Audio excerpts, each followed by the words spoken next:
Hello, my name is Jenna Hahn, and I was originally going to be at the historic Fort Bliss, which is located in El Paso, Texas. However, due to multiple windstorms, which I'm sure you'll hear, and both my kids being sick for a week, I'm going to have to turn this tour into an actual lecture. I'll present information about the fort and its importance in the community and why the preservation should continue. The first officer of the United States Army to enter the pass to the north, as this area was called at the time in 1807, was Captain Zebulon Pike of the 1st U.S. Infantry. This is also the same Captain Pike that Pike's Peak is named for in Colorado Springs.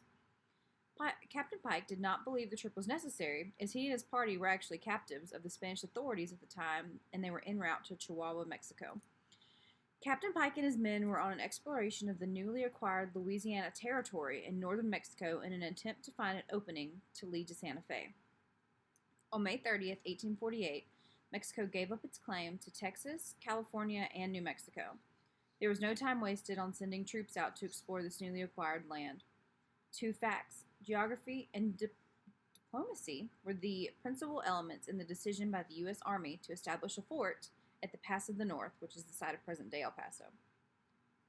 The U.S. government established its international boundary with Mexico after the Treaty of Guadalupe Hidalgo that ended the Mexican War and was signed in 1848, and the Gadsden Purchase that was completed in 1853.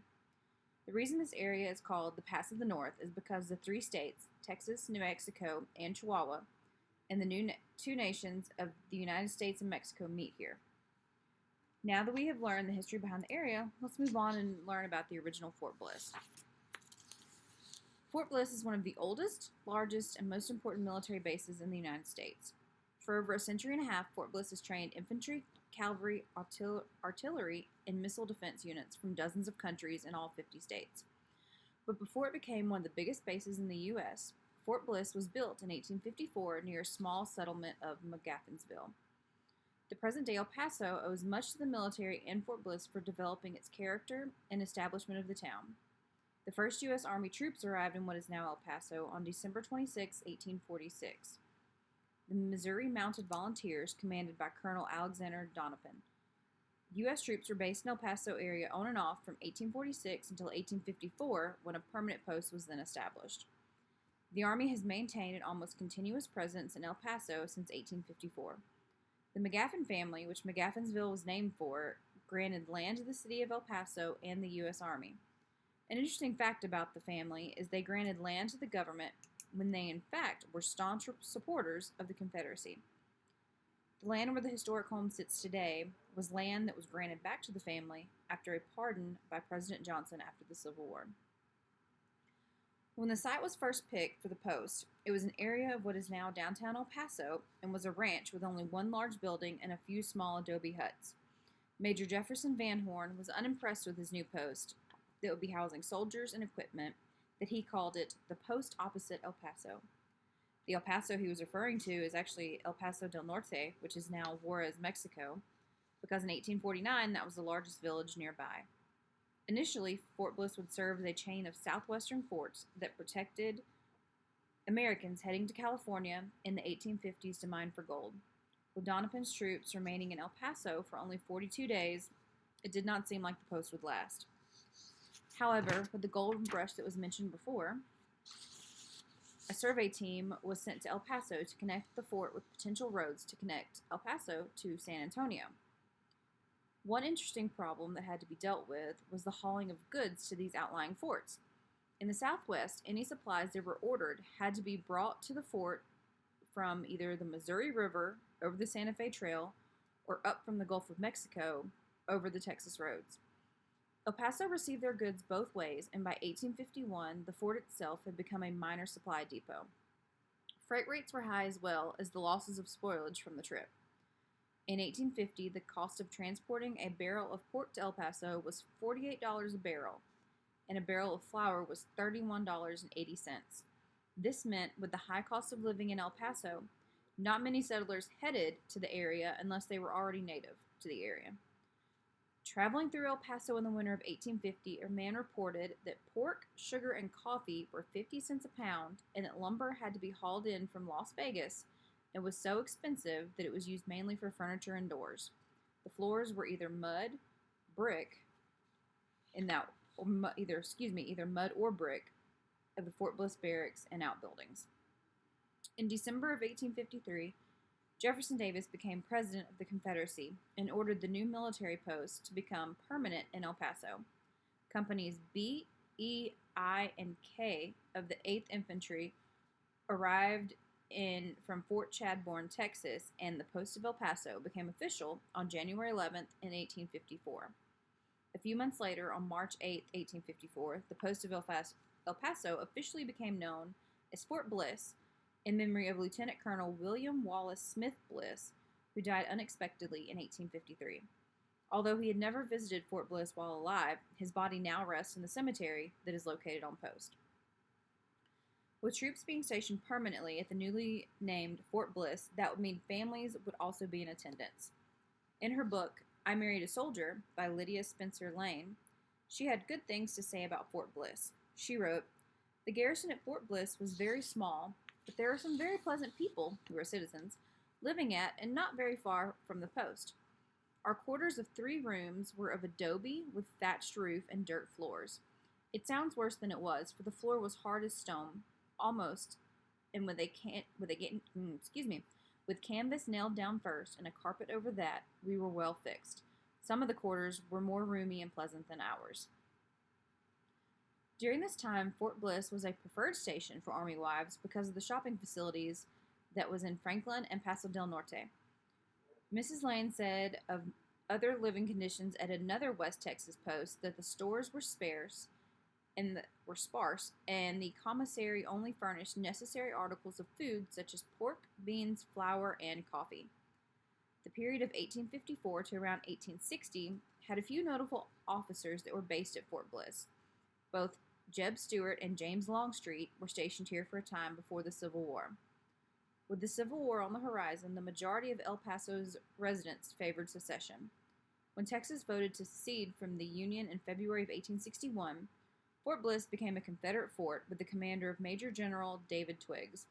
He sympathized with the South, so he took his U.S. troops and abandoned the fort. Then Lieutenant Colonel Baylor ushered in his Texas Mounted Rifles and raised the Confederate flag. In 1862, Fort Bliss was burned and then abandoned again after Confederate defeat near present-day Santa Fe. Even though the fort was badly damaged, it was needed when the western trek of settlers commenced again after the Civil War.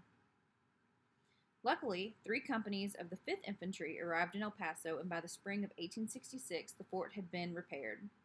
Then, with an unlucky turn of events, the Rio Grande started to eat away at the banks near the fort and began washing away storerooms and office quarters in 1867.